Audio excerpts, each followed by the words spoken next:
Saya begitu lihat kemarin ketika gelar perkara khusus langsung bilang, "Enggak, tetap palsu." Gitu. Di hadapan penyidik saya bilang, "Tetap palsu." Ada satu hal yang semakin sulit disangkal oleh akal sehat publik. Ini bukan lagi soal benar atau salah sebuah isu. Ini soal bagaimana isu itu sengaja dipelihara. Karena kalau benar tujuannya mencari kebenaran, maka ketika fakta sudah disajikan, ketika klarifikasi sudah diberikan, ketika institusi resmi sudah bersuara, perdebatan seharusnya selesai. Namun yang kita saksikan justru sebaliknya. Isu lama dihidupkan kembali. Narasi yang sama diputar ulang. Kata-kata diubah. Bungkusnya diganti, tapi substansinya tetap menciptakan keraguan yang tak pernah selesai. Disinilah publik mulai bertanya, ini perjuangan kebenaran? Atau ada skema sistematis agar selalu berada di luar jangkauan pidana? Pola ini tidak dikerjakan secara kasar, tidak ada tuduhan telanjang yang bisa langsung dipidanakan. Yang ada adalah bahasa abu-abu, bahasa yang sengaja dirancang agar tampak cerdas, kritis, dan akademik, namun sesungguhnya bekerja sebagai alat insinuasi. Kalimatnya selalu aman, tidak pernah final, selalu bersyarat, patut diduga, perlu diuji. Masyarakat berhak curiga. Kita hanya bertanya, pertanyaannya, bertanya kepada siapa dan sampai kapan? Karena pertanyaan yang sama diulang bukan untuk mencari jawaban, melainkan untuk menolak jawaban itu sendiri. Inilah inti dari skema tersebut, bukan membuktikan, melainkan menjaga keraguan tetap hidup. Keraguan adalah komoditas politik yang sangat berharga. Selama publik ragu, selama orang terus bertanya-tanya, selama benak masyarakat dipenuhi tanda tanya, maka tujuan telah tercapai. Bukan kebenaran, melainkan kegaduhan. Ketika kegaduhan itu mulai dipersoalkan secara hukum, permainan masuk ke tahap berikutnya. Narasi langsung bergeser dari pihak yang mencari kebenaran menjadi pihak yang dizalimi.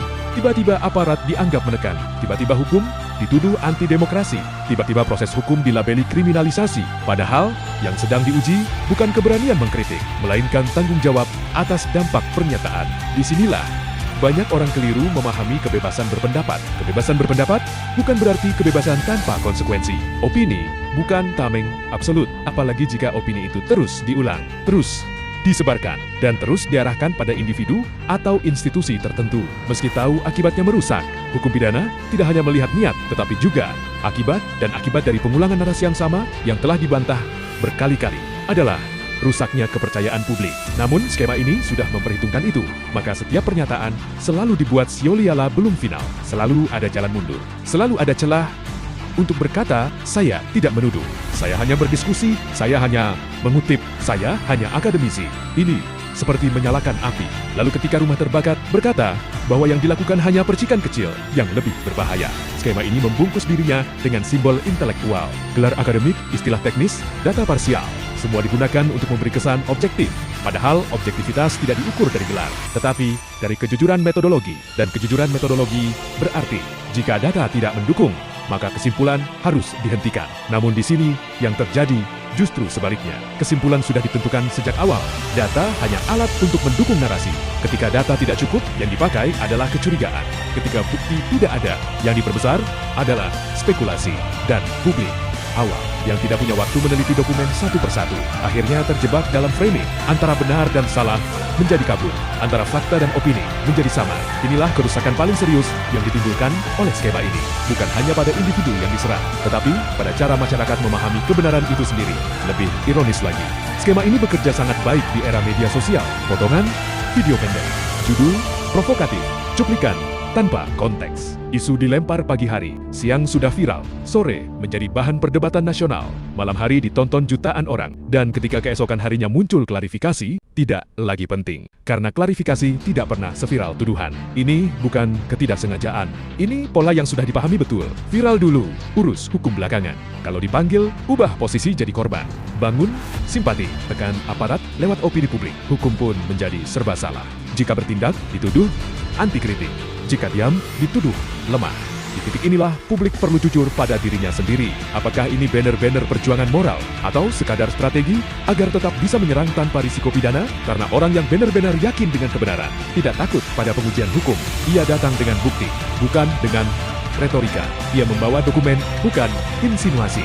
Ia berdiri di pengadilan, bukan bersembunyi di balik podcast. Yang terjadi justru sebaliknya. Isu dilempar di ruang yang paling minim tanggung jawab hukum, namun dampaknya paling luas. Ini bukan kebetulan, ini perhitungan. Dan selama skema ini terus dibiarkan, presidennya sangat berbahaya. Karena siapapun bisa meniru, siapapun bisa menuduh, Siapapun bisa merusak reputasi, lalu berlindung di balik kata opini.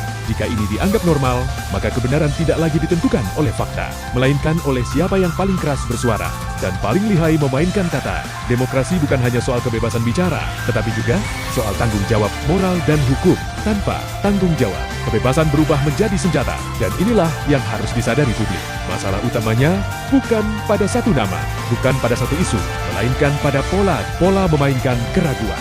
Pola memelihara kegaduhan, pola menghindari pembuktian, pola mencari celah agar selalu aman. Apakah ini cerdas? Mungkin. Apakah ini etis? Itu pertanyaan yang jauh lebih penting. Karena pada akhirnya, sejarah tidak mencatat siapa yang paling vokal, tetapi siapa yang paling jujur. Dan hukum, cepat atau lambat, akan selalu menagih pertanggungjawaban dari mereka yang sengaja bermain di wilayah abu-abu. Pertanyaannya tinggal satu, apakah kita akan terus membiarkan skema seperti ini bekerja? Atau mulai menuntut satu hal sederhana yang seharusnya menjadi dasar semua diskusi publik? Bukti, bukan kecurigaan. Fakta, bukan framing. Tulis pendapatmu, karena dalam permainan seperti ini, diam bukan netral. Diam adalah kemenangan bagi mereka yang hidup dari keraguan.